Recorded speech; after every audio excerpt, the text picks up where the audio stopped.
Have we reached peak woke? To talk with me about these things, it is my honor to welcome to the show Dr. Neil Shenvi. He is the co-author of the book with Dr. Pat Sawyer, the book Post Woke, asserting a biblical vision of race, gender, and sexuality. So you'll see the cover of the book right there. And I've enjoyed Neil's work and just different projects that he's been working on in past years. And so we get to talk with him today. Neil, how are you? I'm good, thank you. How are you? I am doing fantastic, y'all. Before we begin, if you could like this video, subscribe to the channel or the podcast, however you are listening or watching this, that would be wonderful. Now, Neil, when President Trump was elected recently, there was a lot of people, or at least it seemed like a lot of people, that said, "Oh, woke is over. It's done." He started to enact certain things, several of which you mentioned in the book, and we have reached peak woke. And you're like, "Hold on, not so fast. We're maybe not there yet, but something we might be working towards." What are your thoughts on that?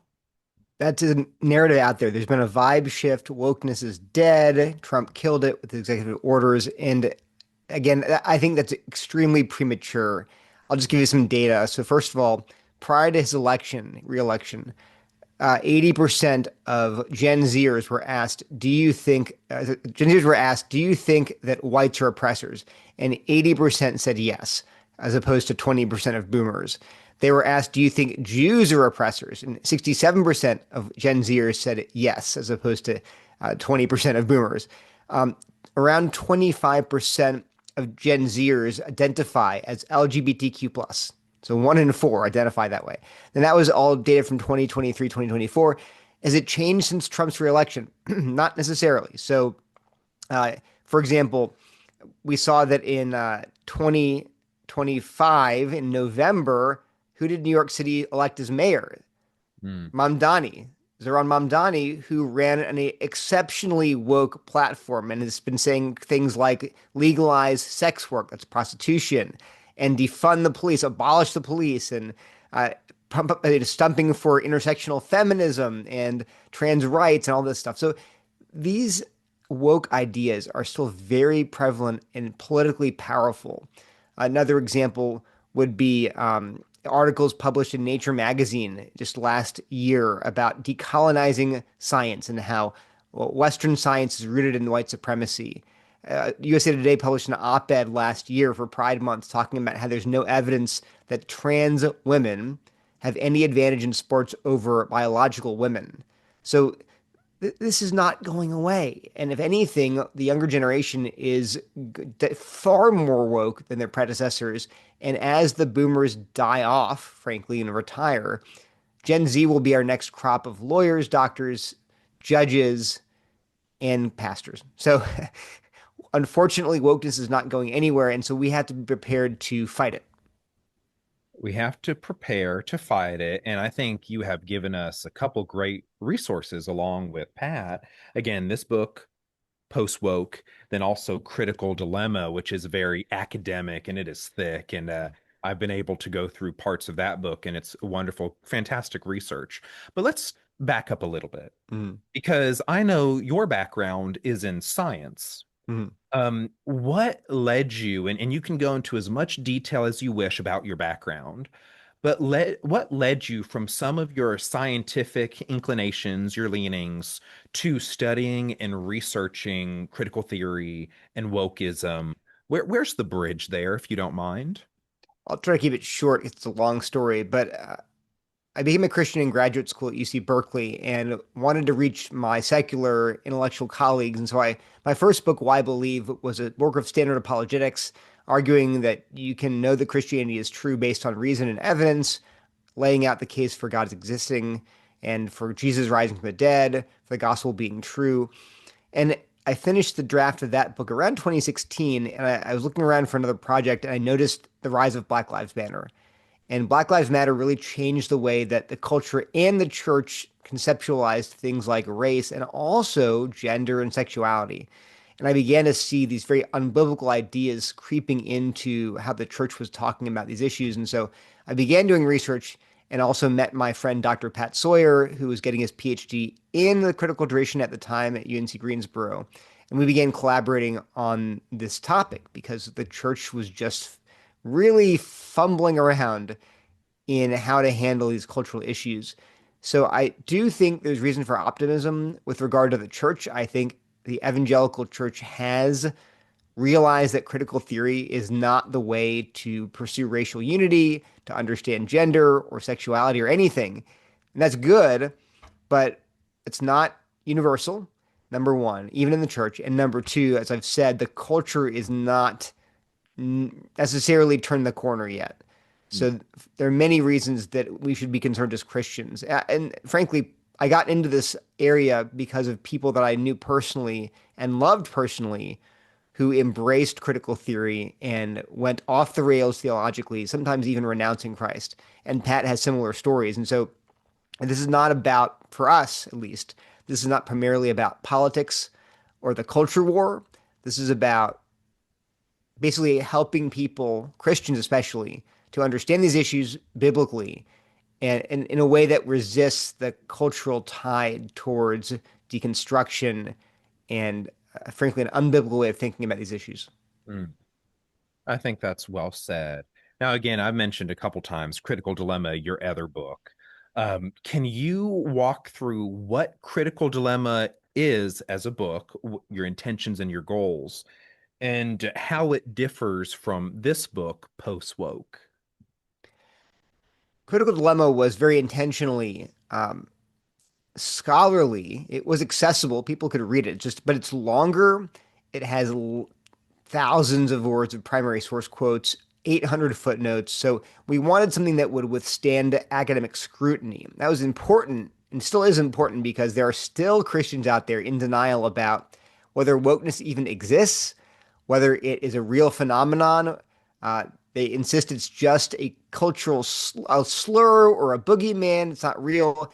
And we document extensively that no, it's real. It comes from Marxist ideology going back to 150 years through the Frankfurt School and through cultural studies. So we document all of that, the history. We quote scholars, critical theorists in their own words. So you can't argue that we're misinterpreting them. It's like here, they're saying it right in black and white.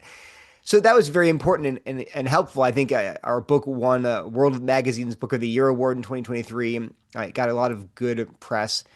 But many readers said, we loved the book, we enjoyed it, but we want something a little more accessible we can hand to people that are not involved in scholarship that just want a practical book to understand wokeness, number one. And then more than that, to give people a positive vision of race, gender, and sexuality. That was another crucial aspect of our current book that's distinct. So we spend maybe the majority of the book trying to explain to people how the Bible wants us to think about race, gender, and sexuality. So it's not enough to simply critique wokeness. We do that in the book. We give you examples. If your human resources director wants you to use preferred pronouns, what do you say? If you're discussion about systemic racism, what do you say? Collective white guilt, how do you respond? We have answers to those questions. Those are important. But we also want to ground people in the Bible's view of these topics so that they don't stray from anything the Bible teaches, whether it's to the left or the right. Hmm. Whether to the left or the right, I think that's a good point. Again, we're not looking to score political points. Mhm. But what does the Bible say is the foundation for how we view the things around us in our Right. culture? Now, as you write about these things, one strength I think you have that I try to emulate in my work is you are fantastic at steel manning the Mhm. other position. If you disagree with this position, I know this in your books and your articles when you review books as well, you try as best you can to be fair to the other side. Mhm. And I just want to note that for our listening audience. Um, it might sound great. You might get some applause on your side when you caricature the people you disagree with.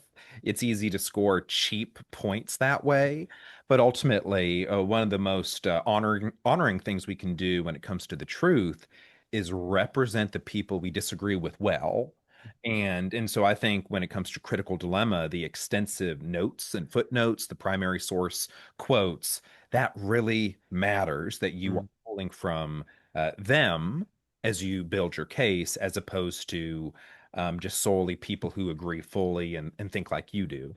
So great practice there. Now, if you don't mind, real quick, wokeism and critical theory, what is it? People, you mentioned Mamdani, Mhm. and I know he had this quote about the warmth of collectivism and all those things. What is wokeism? What is critical theory? So we trace the etymology of the word wokeness going all the way back to the 1920s. A blues singer named Leadbelly wrote a song about woke, and then Erica Badu in 2008, I believe, had an R&B song about staying woke. So the word has a very deep etymology in Black vernacular. It's sort of slang. It just meant being aware of injustice, especially racial injustice, being aware of that, not sleeping about that. But around the 2010s, progressives began to adopt the word woke as their preferred term to describe this whole suite of issues about sexuality, race, gender, etc. We document again, this is not that conservatives stole this word and used it. It's that progressives, if you want to say co-opted, stole, whatever you, but they were using it as their designation for how they identified woke. And we actually cite a peer-reviewed paper in 2017 defining wokeness as a critical consciousness and awareness of intersectional oppression. So the point is, that's their understanding as scholars of what wokeness meant. And we point out that actually is very consistent that the way that progressives were using the term in the 2010s was to refer to this critical tradition going all the way back to Marx, but obviously being developed over the next century and a half, that is rooted in, as we lay out, four basic ideas: the social binary, hegemonic power, lived experience, and social justice. So, briefly, wokeness or critical theory one divides the world into oppressors and oppressed along lines of race, gender, sexuality, physical ability, religion, immigration status, and a host of other identity markers. So, in every category, there are oppressors and oppressed. Whites oppress people of color, men oppress women, straight people oppress LGBTQ people, Christians oppress non Christians, able bodied people oppress disabled people, and so forth. So, that's how they view the world. And you say, well, that seems odd. How can you claim that all women are oppressed, for example, or all Hispanics? You could find a Hispanic woman who says, I'm not oppressed. I have my own business. How can you call me oppressed? Well, idea number two is what's called hegemonic power. So critical theorists believe that oppression is defined not in terms of cruelty or tyranny or injustice. It's defined in terms of whenever the ruling class, whether it's whites or men or heterosexuals, when the ruling class imposes their values on culture in a way that seems objective and natural, even God ordained, that's oppression. So when straight white men impose their values about gender and sexuality, say the gender binary, onto culture, that's oppression because it justifies their power and privilege as white men and marginalizes LGBTQ people and women. So whenever they see norms that are taken for granted, whenever they see systemic values or structures that perpetuate these ideas, that's oppression.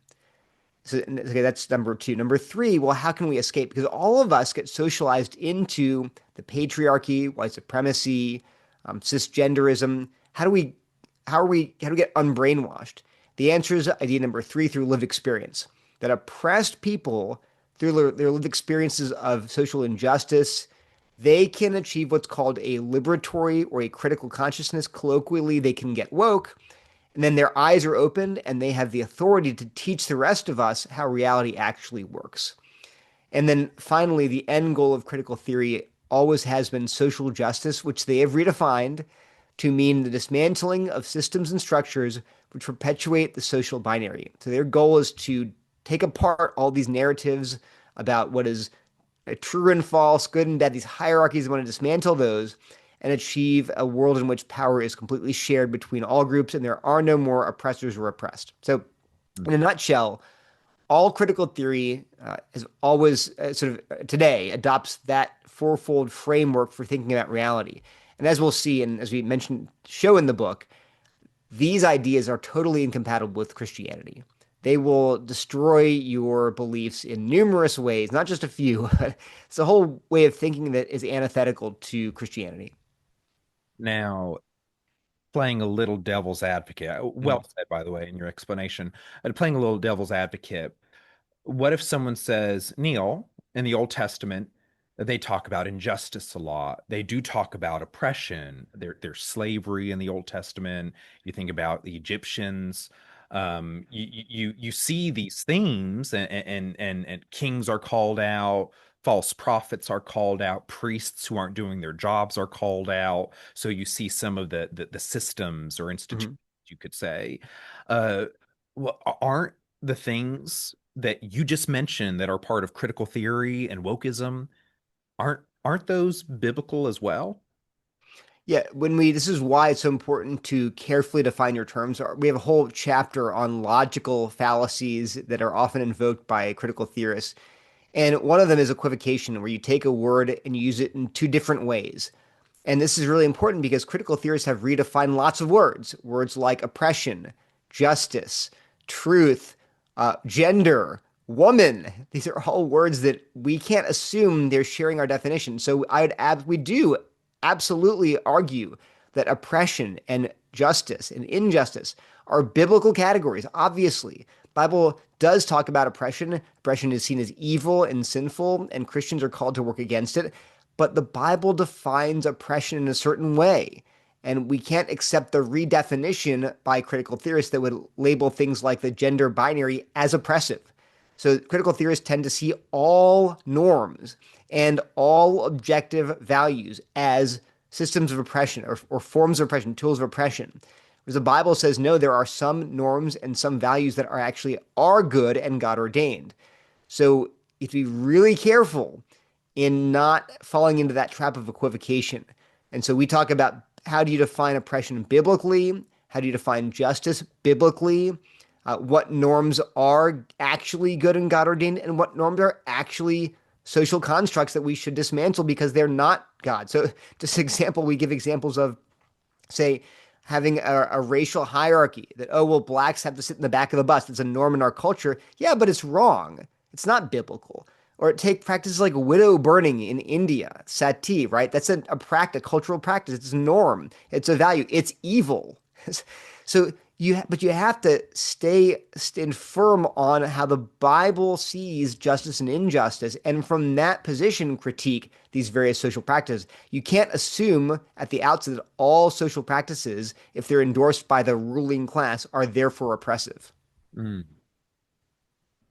I have to say, I'm a little bit of a logic nerd. So in chapter 4, when you went through these different fallacies or fallacious thinking, you do have a equivocation on 92. I liked your little illustration on page 89 about the, Mott and Bailey, right? Yeah, right.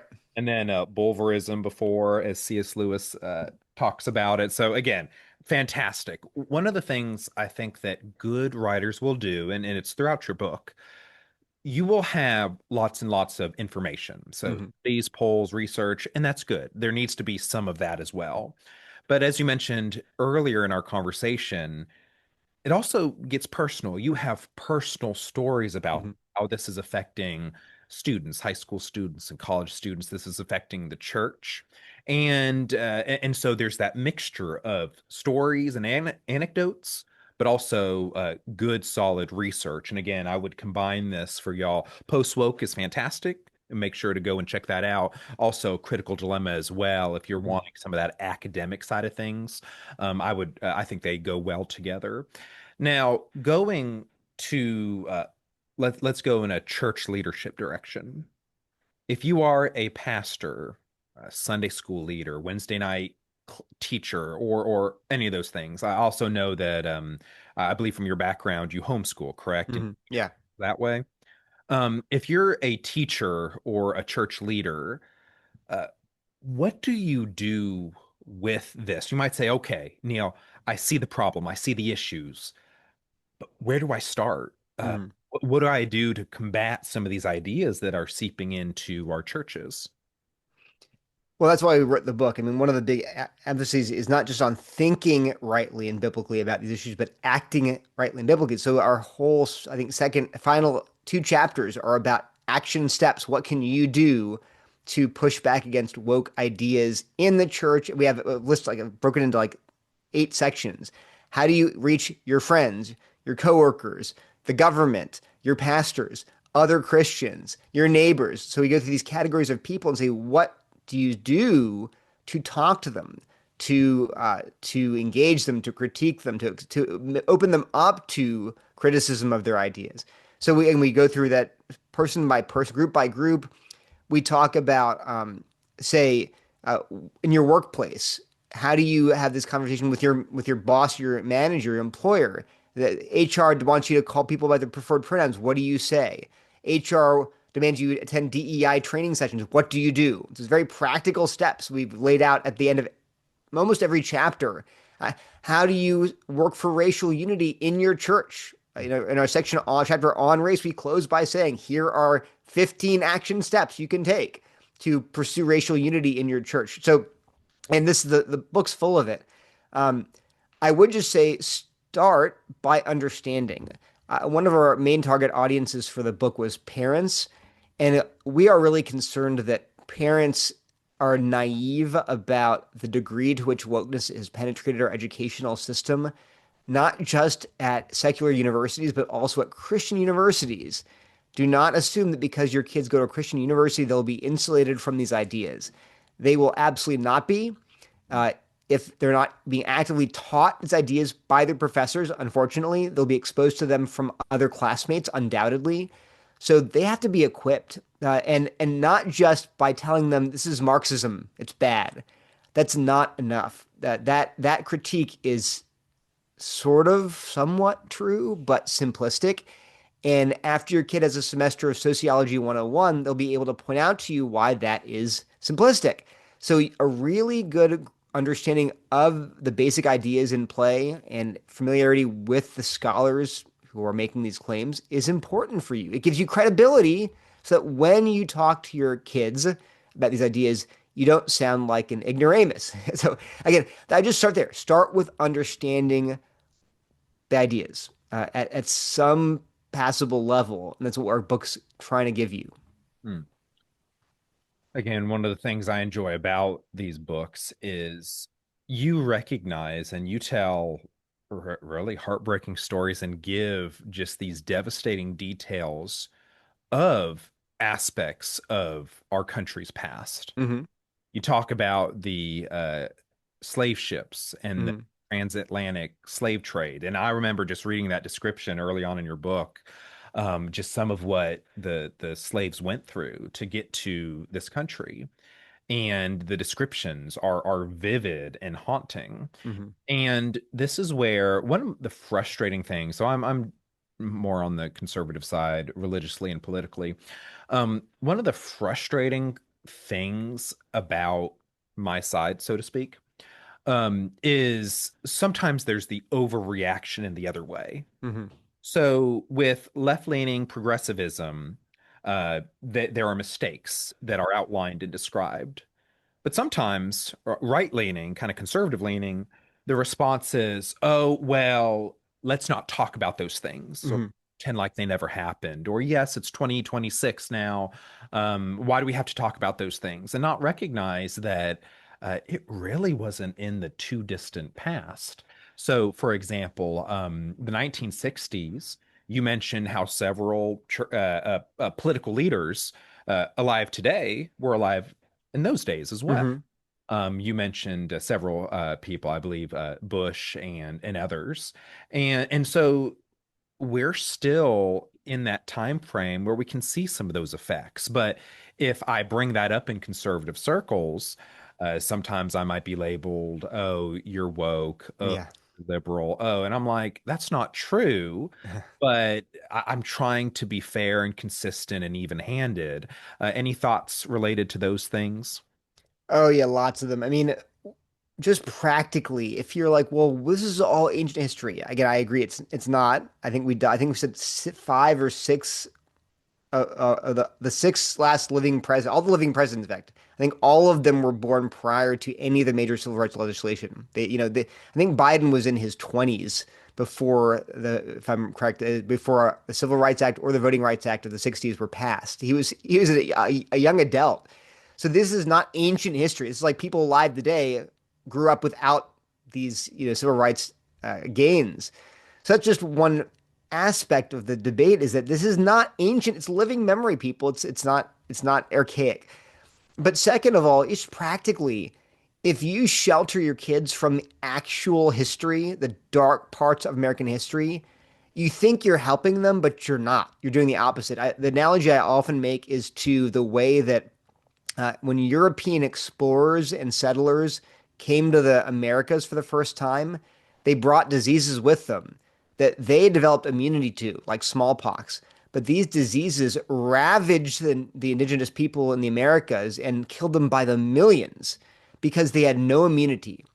If you keep your kids completely, sealed off from these pathogens, then they will be torn apart when they get to college and for the first time are exposed to the actual history. We're not even talking about the fake history stuff, which exists.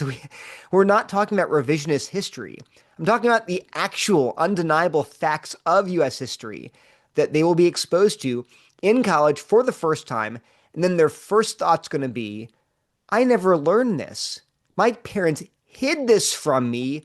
What else did they tell me was a lie? What else did they hide from me? Was it theology, Christianity? What else are they lied to about? So that's you're basically sending them off as indigenous peoples from the 15th century into the heart of Europe where smallpox is raging and saying, you'll be fine. We've kept you shielded. The way to handle this is you need to inoculate them while they're and in your home, young. You're going to expose them to reality, to history, but within a Christian worldview. Mm. How do we as Christians understand our nation's history and our past? How do we process things like race and gender biblically? And then when they get to college, it will not be new to them. So, and I've literally seen homeschooled kids, not from my personal co-op, but I've seen kids from homeschool backgrounds get to college and literally write essays about how they were not exposed to these ideas. It was hidden from them, and that's why they're now embracing progressive ideas, which are false. So yeah, I just think it's a very unproductive and dangerous approach to these issues is to shield your kids and just think that they're going to be fine. It's the worst thing you could do in a sense. Mm. That is very, very true. Yeah. So I'm thankful to my parents. So I was homeschooled up until college. I'm thankful for my parents, and I dove into apologetics through high school, and so I was able to get some of that inoculation. And so, speaking of, I know this isn't strictly on the book, but while I'm Mhm. talking to you, and I've enjoyed your work and how you think through things. If you are a parent of a middle school or high school child, a student, what might be some resources? What might be some apologetics or theological or biblical resources that you would recommend to help students, help children, help teens work through these things while they're still at home? I mean, I think if they're in high school, they could read post woke. This is not above their head. They could even read Critical Dilemma. I think we underestimate the capabilities of our kids, and it's a vicious cycle. We think we have to dumb everything down, and so they only ever get dumbed down resources. So they never get pushed to understand things at a high level. And keep in mind when they get to college, they will be pushed with progressive sources. So I just think yes, if they really can't understand some of the material you present with them, okay, great. There's tons of resources on apologetics written for kids, for teens, etc. My friend Elizabeth Urbanowitz has Foundation Worldview. Hillary Ferrer, her Mama Bear Apologetics series on apologetics and on sexuality. Those are great books. I endorsed the one on sexuality. So they're out there. But I would say you need to they need to man up and you need to man up. You can't just put off intellectual engagement forever. And if they only ever see Christian apologetics and Christian writing on these issues as low level, pop level writing, then that's going to compare unfavorably to high level stuff in college. So you need to make them help them understand that no, Christianity is not limited to producing sort of mass pop works. There are high level Christian scholars in every field who have engaged these topics at a deep level and provide satisfying answers. Yes, very, very true. We need high quality work, and that's what I encourage people to do. So on Wednesdays, I am the chapter director of Ratio Christi at my local community college. Mm, And so, yes, be pushed, read top-notch scholarship. Pop level has its place in its time, but yes, definitely intellectually push your students. Now, one thing I will say that frustrates me, so I've been involved with youth ministry and young adult ministry for a while now.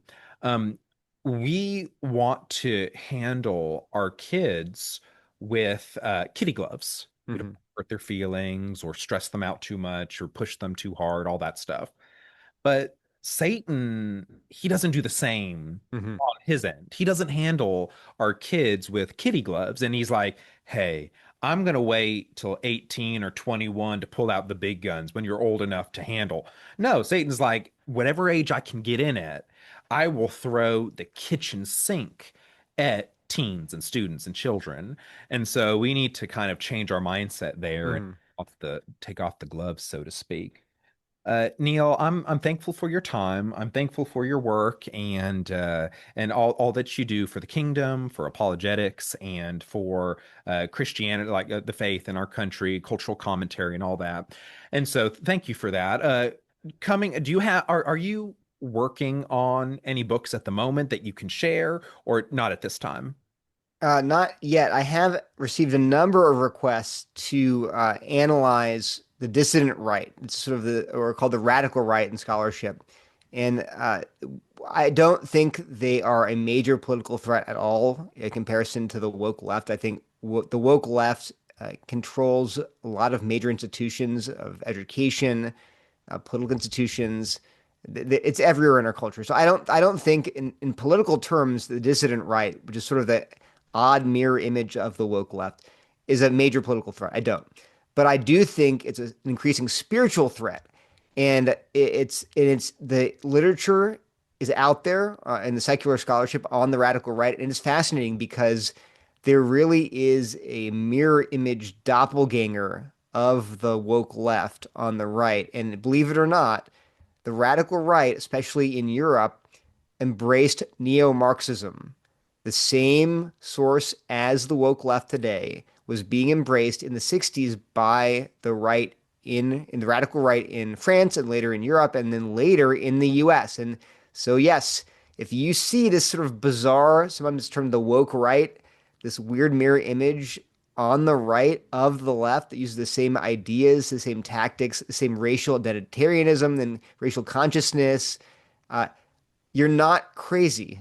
It really is well documented. So I've been asked to write about that. I don't know how to do it yet. I just, but I did do think, and actually in the book, in Post Woke, we have several sections on the dissident right and how to reach those guys who are largely disaffected, angry young white men who've been told all their lives they're oppressors. I get their frustration. But I think but the answer is very simple. The best thing you can do to combat the radical right is to repudiate wokeness because wokeness is often the driving force behind their anger and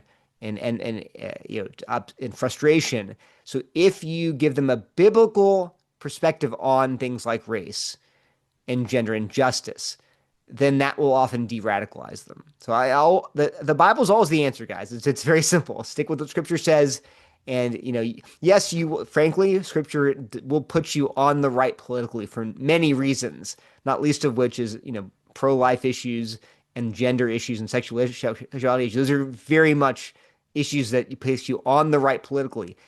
But the Bible cautions us to stick with the Bible, not with a political tribe, because political tribes come and go. The Bible's eternal and true.